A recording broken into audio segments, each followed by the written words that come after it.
പരിഷ്കാരിയോ? പരിഷ്കാരം എന്നൊക്കെ പറഞ്ഞപ്പോൾ ഞാൻ വിചാരിച്ചു ഇതൊരുമാതിരി തലമുഴ എണ്ണയും തേച്ചിട്ട് പാള ബെൽറ്റ് 36 ബെല്ലും സ്വർണ്ണ പല്ലും ഒക്കെ ആയിട്ട് ഒരുമാതിരി കാട്ടുമാക്കാൻ്റെ പോലെ. എന്നെ പോലെ പരിഷ്കാരിയായ ഒരുത്തന് ഇഷ്ടപ്പെട്ടോ? കോട്ടയം കുഞ്ഞച്ചൻ എന്ന സിനിമയിൽ മമ്മൂട്ടി പരിഷ്കാരിയായിട്ട് വേഷം ധരിച്ചു വന്ന കുഞ്ചൻ്റെ മുഖത്ത് നോക്കി ചോദിക്കുന്ന ഡയലോഗാണിത്. ഇപ്പോൾ കീമിൻ്റെ പുതിയൊരു പരിഷ്കാരം വന്നിട്ട് അവിടെയും നമുക്ക് ചോദിക്കാൻ തോന്നുന്ന ചോദ്യം ഇതൊക്കെ തന്നെയാണ്. നിങ്ങളും കണ്ടിരിക്കും കേട്ടിരിക്കും. ചിലർക്കിട്ടൊക്കെ തൊഴി കിട്ടിയെങ്കിൽ ചിലർക്ക് ഒരു നല്ല തലോടൽ കിട്ടിയിട്ടുണ്ട്. കുറച്ചധികം പേര് ആശ്വസിക്കുന്നുണ്ടാവും, കുറേ അധികം പേര് എന്നാൽ കേസ് കൊടുക്കണോ പിള്ളേച്ച എന്ന ചോദ്യം ആവർത്തിച്ചുകൊണ്ടിരിക്കുകയായിരിക്കും. കാരണം ഇവിടെ വന്ന പരിഷ്കാരം എന്താണെന്ന് നമുക്ക് നോക്കിക്കഴിഞ്ഞാൽ മനസ്സിലാവുന്നത്, നിങ്ങളുടെ ബോർഡ് എക്സാമിൻ്റെ മാർക്ക് എൻട്രൻസ് റാങ്ക് കണ്ടുപിടിക്കാനായിട്ട് പരിഗണിക്കുമ്പോൾ തൊട്ട് മുമ്പത്തെ വർഷം വരെ 1:1:1, അതായത് പ്രത്യേകിച്ച് വെയിറ്റേജ് ഒന്നും കൊടുക്കാതെ ഫിസിക്സിൻ്റെയും കെമിസ്ട്രിയുടെയും മാത്സിൻ്റെയും ബോർഡ് എക്സാമിൻ്റെ മാർക്കുകൾ ആഡ് ചെയ്യുകയായിരുന്നു ചെയ്തുകൊണ്ടിരുന്നത്. എന്നാൽ ഇപ്പോൾ അത് 5:3:2 എന്ന റേഷ്യോയിലേക്ക് കൊണ്ടുവന്നു. അതായത് മാത്സ് പഠിച്ചവർക്ക് അല്ലെങ്കിൽ മാത്സിന് കൂടുതൽ മാർക്ക് കിട്ടിയവർക്ക് ഒരു എക്സ്ട്രാ എഡ്ജ് ഇവിടെ കിട്ടിയിട്ടുണ്ട്. അതിനകത്ത് വലിയ തെറ്റൊന്നും പറയാനില്ല, അല്ലേ? വലിയ കുഴപ്പമില്ല. മാത്സ് ഫിസിക്സും ഒക്കെ തന്നെയാണ് എഞ്ചിനീയറിങ്ങിന് കൂടുതൽ വെയിറ്റേജ് വരേണ്ടത്, അല്ലേ? അപ്പോൾ അവിടെ അത് കൊടുത്തതിനും കെമിസ്ട്രിക്ക് ഇത്തിരി വെയിറ്റേജ് കുറച്ചതിലും വലിയ കുഴപ്പമില്ല.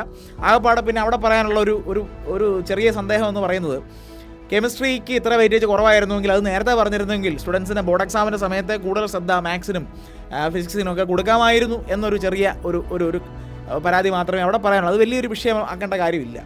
പക്ഷേ നമുക്ക് ഈ ബോർഡ് എക്സാം ആഡ് ചെയ്യണമായിരുന്നോ ഇൻ ദ ഫസ്റ്റ് പ്ലേസ് എന്നുള്ളതാണ് അവിടുത്തെ പ്രധാനപ്പെട്ട ക്വസ്റ്റ്യൻ. കാരണം ഒരു വലിയ വിദഗ്ധ സമിതി ഇവിടെ വന്നു. ആ വിദഗ്ധ സമിതി പറഞ്ഞ അനുസരിച്ചിട്ടാണ് ഇപ്പോൾ ഈ 5:3:2 എന്ന് പറയുന്ന റേഷ്യോയ്ക്ക് ഉപയോഗിച്ചതും. അതായത് നമ്മൾ തമിഴ്നാട് മോഡൽ കോപ്പി ചെയ്തു. തമിഴ്നാട് മോഡൽ കോപ്പി ചെയ്യാൻ ഈ വിദഗ്ധ സമിതി പറഞ്ഞു എന്നുള്ളതാണ് ഇപ്പോൾ ലേറ്റസ്റ്റ് ആയിട്ട് നമ്മൾ അറിഞ്ഞ വിവരം. പക്ഷേ മനസ്സിലാക്കേണ്ട കാര്യം സുഹൃത്തുക്കളെ, പരിഷ്കാരമാണ് ഉദ്ദേശിച്ചതെങ്കിൽ നമ്മൾ മുന്നോട്ടാണ് നോക്കേണ്ടിയിരുന്നത്. മുന്നോട്ട് ഇൻ ദ സെൻസ് എന്താണ്, നമ്മളെക്കാട്ടിലും ഭംഗിയായിട്ടും എഫക്റ്റീവായിട്ടും എഞ്ചിനീയറിംഗ് എൻട്രൻസ് നടത്തി റാങ്ക് ലിസ്റ്റ് പബ്ലിഷ് ചെയ്യുന്ന ഒരു ബോർഡ് അല്ല ഓർഗനൈസേഷനെ വേണമായിരുന്നു നമ്മൾ മോഡൽ ചെയ്യാൻ. ചുരുക്കി പറഞ്ഞാൽ IIT JEE തന്നെ. അവിടെ വളരെ വൃത്തിയായിട്ട് പരീക്ഷ നടത്തുന്നു, എൻട്രൻസ് റാങ്ക് നടത്തുന്നു, കൗൺസിലിംഗ് നടത്തുന്നു, ആർക്കും യാതൊരു പരാതിയുമില്ല. അവിടെ ബോർഡ് എക്സാമിന് മാർക്ക് കൂട്ടുന്നില്ല. Not the point. അല്ലാതെ നമ്മൾ മോഡൽ ചെയ്തേണ്ട ഇത്തവണ ചെയ്തതുപോലെ തമിഴ്നാട്ടിൽ ഒരു എൻട്രൻസ് പോലും നടത്തുന്നില്ല സുഹൃത്തുക്കളെ. ഒരു എൻട്രൻസ് പോലും ഇല്ലാത്ത തമിഴ്നാട്ടിലെ ഒരു രീതിയാണ്, സമ്പ്രദായമാണ് നമ്മൾ ഇവിടെ 5:3:2 എന്ന് പറയുന്ന പ്രപ്പോർഷനിൽ ബോർഡ് എക്സാം ആഡ് ചെയ്തിട്ട് റാങ്ക് ലിസ്റ്റ് കണ്ടെത്താൻ യൂസ് ചെയ്യുന്നത്.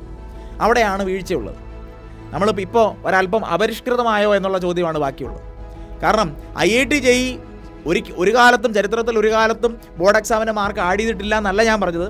അവരങ്ങനെ ഒരു തെറ്റ് ചെയ്തിട്ടുണ്ട്. 2013 ബോർഡ് എക്സാം കൂടെ ആഡ് ചെയ്തിട്ട് റാങ്ക് ലിസ്റ്റ് പബ്ലിഷ് ചെയ്തു, 2 കൊല്ലത്തേക്ക് മാത്രം.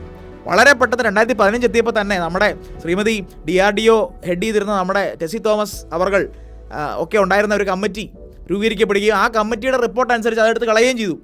പിന്നീട് ബോർഡ് എക്സാം മാർക്ക് ആഡ് ചെയ്യുന്ന സമ്പ്രദായം അതോടുകൂടി അവസാനിപ്പിക്കുക ചെയ്തത്. അതിരിക്കട്ടെ, എന്തിനാ ഈ ബോർഡ് എക്സാമിൻ്റെ മാർക്ക് ആഡ് ചെയ്തത് എന്നൊരു ചോദ്യമുണ്ട്. അതിനകത്ത് ഒരു നോബിളായിട്ടുള്ള ഒരു എൻഡേവർ ഉണ്ട്.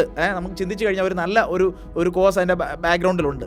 അതായത് അന്തക്കാലത്ത് ചിന്തിച്ചപ്പോൾ ഈ എൻട്രൻസ് കോച്ചിങ്ങിനൊക്കെ പോകുന്നത് വലിയ കാശുകാരുടെ മക്കളാണെന്നും അങ്ങനെയുള്ളവർക്ക് മാത്രം ഒരു പ്രത്യേക പ്രിവിലേജ് ആയിട്ട് ഈ ടിപ്സും ട്രിക്സും ഒക്കെ എൻട്രൻസ് കോച്ചിങ് സെൻറ്ററിൽ നിന്ന് കിട്ടുകയും അവർക്ക് എൻട്രൻസ് പരീക്ഷ വളരെ അനായാസന കയറി പോകാൻ പറ്റുകയും പാവപ്പെട്ടവരുടെ മക്കൾക്ക് എൻട്രൻസ് കോച്ചിങ്ങിന് പോകാൻ സാധിക്കാതെ വരുന്നതുകൊണ്ട് അവർക്ക് ഈ അരീനയിലേക്ക് കൃത്യമായിട്ടുള്ള ഒരു കോമ്പറ്റീവ് അറ്റ്മോസ്ഫിയറിലേക്ക് കയറി വരാനായിട്ട് സാധിക്കാതെ വരികയും ചെയ്യുന്നുണ്ട്. അതുകൊണ്ട് കൂടാതെ എൻട്രൻസ് എന്ന് പറയുന്ന ഒരു 3 hour എക്സാമിൽ മാത്രം ആ ഒരു പ്രഷർ അറ്റ്മോസ്ഫിയറിനെ ഓവർകം ചെയ്യുന്നവർക്ക് മാത്രമായിട്ടൊരു അൺഡ്യൂ അഡ്വാൻറ്റേജ് കിട്ടുന്നു എന്നൊക്കെ തരത്തിലുള്ള ഒരു ക്ലെയിംസ് അവിടെ ഉണ്ടായിരുന്നു. അപ്പം പാവപ്പെട്ട മക്കളെ മുന്നോട്ട് കൊണ്ടുവരണം. അതുപോലെ ഈ +1 +2 മാർക്സ് എന്ന് പറയുന്ന ഒരു കണ്ടിന്യൂസ് ഇവാലുവേഷനാണ്. അപ്പോൾ അത്തരത്തിലുള്ള ആഫ്റ്റർ ഓൾ എഞ്ചിനീയർ എന്ന് പറഞ്ഞു കഴിഞ്ഞാൽ പലപ്പോഴും കണ്ടിന്യൂസ് ഇവാലുവേഷൻ അല്ലെങ്കിൽ പെർസിസ്റ്റൻറ്റ് അല്ലേ എഫേർട്ടൊക്കെ ഇട്ട പ്രോബ്ലംസിന് സൊല്യൂഷൻ കൊണ്ടുവരുന്ന ആൾക്കാരാണ് എഞ്ചിനീയേഴ്സ്. അപ്പോൾ അതുകൊണ്ട് ഈ 3 മണിക്കൂർ എൻട്രൻസ് എക്സാമിനെ മാത്രമല്ല മാനദണ്ഡമാക്കേണ്ടത്, മറിച്ച് ഒരു കണ്ടിന്യൂസ് ഇവാലുവേഷൻ ആയിട്ടുള്ള ബോർഡ് എക്സാമിൻ്റെ മാർക്കും ഈ കാരണങ്ങൾ കൊണ്ട് ആഡ് ചെയ്യണം എന്ന ക്ലെയിം വന്നപ്പോൾ IIT പരീക്ഷണാടിസ്ഥാനത്തിൽ നടത്തുകയും വെറും 2 വർഷത്തെ എക്സ്പീരിയൻസിൽ നിന്ന് വളരെ ഡ്രാസ്റ്റിക് ആയിട്ടുള്ള ഒരു വലിയ തകിടം മറിച്ചിൽ അവിടെ ഉണ്ടാകുന്നതെന്ന് മനസ്സിലാക്കുകയും, അതായത് മെറിറ്റിനല്ല അവിടെ സ്ഥാനം കിട്ടുന്നതെന്ന് മനസ്സിലാക്കി, മെറിറ്റോക്രസി അല്ല അവിടെ വാഴുന്നതെന്ന് മനസ്സിലാക്കി. ചില ബോർഡുകളിൽ അനായാസന പരീക്ഷ പാസ്സാവുന്നവർ ഇവിടെ വന്ന് റാങ്ക് ലിസ്റ്റ് ടോപ്പ് ചെയ്യുകയാണ്, എന്നാൽ ക്വാളിറ്റി ഇല്ല. അത് കൃത്യമായിട്ട് മനസ്സിലാക്കി കാരണങ്ങൾ വ്യക്തമായിട്ട് കാണിച്ചുകൊണ്ട് റിപ്പോർട്ട് പബ്ലിഷ് ചെയ്തിട്ട് IIT വളരെ വേഗം ആ സാധനം എടുത്ത് കളയുകയാണ് ഉണ്ടായത്. അപ്പോൾ അതാണ് പറഞ്ഞു വന്നത്, പരിഷ്കാരമാണ് ഉദ്ദേശിച്ചതെങ്കിൽ മേളിലേക്ക് നോക്കണമായിരുന്നു, IIT നോക്കണമായിരുന്നു, അതായിരുന്നു മോഡൽ ചെയ്യേണ്ടത്. നിങ്ങൾക്ക് ബോർഡ് എക്സാം എടുത്ത് മാറ്റാമായിരുന്നു. ഈ പറഞ്ഞ കാരണം എന്താണ്, ആ ഓർഡറിൽ കൃത്യമായിട്ട് പറഞ്ഞിരിക്കുന്നു, പാവപ്പെട്ടവരെ മുന്നോട്ട് കൊണ്ടുവരുമെന്നുള്ള ഉദ്ദേശത്തിൽ കൊണ്ടുവന്ന ഈ ഒരു സമ്പ്രദായം അക്ഷരാർത്ഥത്തിൽ തിരിച്ചടിക്കുക, ബാക്ക്ഫയർ ചെയ്യുക ചെയ്തത്. കാരണം എന്താ, ഇതേ കോച്ചിങ് ഇൻസ്റ്റിറ്റ്യൂട്ടുകാർക്ക് ട്യൂഷൻ നടത്താൻ അറിയാൻ പാടില്ലാഞ്ഞിട്ടല്ല, അവർ ഉടനെ ട്യൂഷൻ്റെ കോഴ്സുകൾ ആരംഭിച്ചു. അപ്പോൾ ഇതേ പണക്കാരുടെ മക്കൾക്ക് തന്നെയാണ് എൻട്രൻസ് കോച്ചിങ്ങും ട്യൂഷനും ഒക്കെ കിട്ടുന്നത്. നിങ്ങൾ ആലോചിച്ച് നോക്കിയോ, കേരളത്തിലെ എൻട്രൻസ് കോച്ചിങ് നടത്തുന്ന എല്ലാ സ്ഥാപനത്തിനും, നമ്മുടെ ടോപ്പ് സ്ഥാപനങ്ങൾക്കൊക്കെ ട്യൂഷനും ഇല്ലേ? അപ്പോൾ ഫലത്തിൽ ഇങ്ങനെ കോച്ചിങ്ങിന് പോകുന്നവർക്ക് തന്നെയാണ്. അപ്പോൾ ഇത് ശരിക്കും പറഞ്ഞാൽ ആരെയാണോ ഉയർത്തിക്കൊണ്ട് വരണമെന്ന് ആഗ്രഹിച്ച അവർക്കുള്ള ഇരിട്ടടിയായിട്ടത് മാറി. ഇത് കൃത്യമായിട്ട് റിപ്പോർട്ട് ചെയ്ത് 2015 ഈ സംവിധാനം IIT ഉടച്ചു വാർക്കുകയും അവസാനിപ്പിക്കുകയും അവർ തിരിച്ച് വീണ്ടും ഒബ്ജക്റ്റീവ് ബേസ്ഡ് പഴയ പരീക്ഷ ആ സമ്പ്രദായത്തിലേക്ക് പോവുകയും എൻട്രൻസ് എക്സാമിൻ്റെ ബേസിസിൽ മാത്രം റാങ്ക് ലിസ്റ്റ് പബ്ലിഷ് ചെയ്യുകയും ചെയ്തു. ഇതായിരുന്നു മോഡലാക്കേണ്ടിയിരുന്നത്. നിങ്ങൾ ഈ പറഞ്ഞ ഒരു മെറിറ്റോക്രസി അല്ലേ, നമുക്ക് കഴിവുള്ളവന് എഞ്ചിനീയർ ആവേണ്ടവരെ എഞ്ചിനീയർ ആക്കുക എന്നുള്ള ഒരു രീതിയായിരുന്നു പിന്തുടരുന്നതെങ്കിൽ ഇതായിരുന്നു ചെയ്യേണ്ടിയിരുന്നത്. നമുക്ക് ഇനിയും സമയമുണ്ട്, ഇനിയെങ്കിലും മാറി ചിന്തിക്കണം. ഇത്തവണ ഈ വിദഗ്ധ സമിതിയെ കൊണ്ടുവരാനായിട്ട് സമയം വൈകി, അവരുടെ റിപ്പോർട്ട് വരാൻ വീണ്ടും വൈകി, അതുകൊണ്ട് റിസൾട്ട് വരാനും വൈകി. ഒരുപാട് പേര് അനിശ്ചിതത്വത്തിൽ തുടർന്നു അല്ലേ. വിദേശത്ത് പോകണോ, മറ്റേതെങ്കിലും യൂണിവേഴ്സിറ്റി, സെൻട്രൽ യൂണിവേഴ്സിറ്റികളിൽ പോകണോ, മറ്റ് കോഴ്സുകൾ എടുക്കണോ എന്നൊക്കെയുള്ള ഒരുപാട് കൺഫ്യൂഷൻസ്. ഇതിനിടയ്ക്ക് പലയിടത്തും അഡ്മിഷൻസ് സ്റ്റാർട്ട് ചെയ്തു. ഈ എൻട്രൻസ് റാങ്ക് പബ്ലിഷ് ചെയ്യാത്തതുകൊണ്ട് ഒരുപാട് ബുദ്ധിമുട്ടുകൾ ഓൾറെഡി ഒരുപാട് പേരെ സഹിക്കേണ്ടിയും വന്നു. ഒടുവിൽ ഇതാ ഇങ്ങനെ ഒരു റിസൾട്ട് വന്നു. പക്ഷേ എന്നാൽ ചിലർക്ക് ഇതൊരു തലോടലായിട്ട് ഫീൽ ചെയ്തിട്ടുണ്ടാകും. കാരണം എന്താണ്, ഈ പറഞ്ഞ പോലെ CBSE എക്സാമിൻ്റെ ഇതിനകത്ത് ആ സ്റ്റാൻഡർഡൈസേഷൻ്റെ ഫോർമുല തന്നെ മാറ്റിക്കളഞ്ഞതിനകത്തും വീണ്ടും ആലോചിക്കേണ്ട വിഷയമുണ്ട്. വീണ്ടും അതിനകത്തൊരു വീഴ്ച വന്നത്, സിമ്പിളാക്കി ഇക്വേഷൻ എന്താണ്, ഏത് ബോർഡിലും ടോപ്പ് വരുന്ന ആൾ 100ൽ 95 CBSE ടോപ്പെങ്കിൽ ആ 95കാരനെ 100 ആക്കുകയും പ്രപ്പോർഷണലായിട്ട് അവിടെ ആ ബോർഡിലെ എല്ലാവർക്കും മാർക്ക് കൂടി കിട്ടുക ചെയ്യുന്നത്. അതിനകത്ത് വലിയ വീഴ്ച എന്താണ്, അതിനകത്ത് നമ്മൾ കാണാതെ പോകുന്ന വലിയ ഫോൾട്ട് എന്താണ്, ഈ ടോപ്പ് വന്ന വിദ്യാർത്ഥിയുടെ മാർക്കിനെ മാത്രം ആശ്രയിച്ച് ബാക്കി എൻ്റെ ആൾക്കാർക്കും പ്രൊപ്പോർഷണൽ ആയിട്ടുള്ള റേസ് കിട്ടുകയാണ്. അത് ഒരു അൺഫെയർ ചിന്താഗതിയല്ലേ? നിങ്ങളൊന്ന് ആലോചിച്ച് നോക്കിയേ, ഇന്ത്യ ഒട്ടാകെ ഉണ്ട് CBSE എക്സാം എഴുതുന്നവർ. അതിൽ എവിടെയെങ്കിലും കാണത്തില്ലേ ഒരു എക്സ്ട്രാ ഓർഡിനറി ആയിട്ടുള്ള പ്രോഡിജീസ് അല്ലേ? ആ ലെവലിലെ കുട്ടികളുണ്ടാവും തീർച്ചയായിട്ടും. അങ്ങനെയുള്ളവനൊക്കെ എന്തൊക്കെ പരീക്ഷ കൊടുത്താലും ഫുൾ മാർക്ക് വാങ്ങുകയും ചെയ്യും അല്ലേ? ആ വലിയ അല്ലേ കഴിവുള്ള പ്രതിഭയുള്ള ആൾക്കാർ, അവർ 100ൽ 100 എങ്ങനെയൊക്കെ നിങ്ങൾ പരീക്ഷ നടത്തിയാലും നിങ്ങൾ നേടും. പക്ഷേ അതിൻ്റെ അർത്ഥം, അവൻ 100ൽ 100 വാങ്ങിച്ചതിന് അർത്ഥം 100ൽ 90 മാർക്ക് വാങ്ങിച്ച ഒരു കുട്ടി ചെയ്ത് അവൻ്റെ എഫേർട്ട് മോശമാണെന്ന് ഒരിക്കലും അതിനർത്ഥമില്ല. അപ്പം 100ൽ 100 ഒരാൾ വാങ്ങിച്ചതിൻ്റെ മീനിങ് ആ പരീക്ഷ മൊത്തത്തിൽ എളുപ്പമായിരുന്നു എന്ന് വരുന്നില്ല. അപ്പോൾ അതുകൊണ്ട് ആരെങ്കിലും ഒരാൾ CBSE ഓൾ ഇന്ത്യ ലെവലിൽ 100 വാങ്ങിച്ചതുകൊണ്ട് 90 വാങ്ങിച്ച ഒരാളെ നിങ്ങൾ 90 മാർക്കിൽ തന്നെ പിടിച്ചു നിർത്തുമ്പോൾ അത് അവനോട് ചെയ്യുന്ന അനീതി തന്നെയാണ്.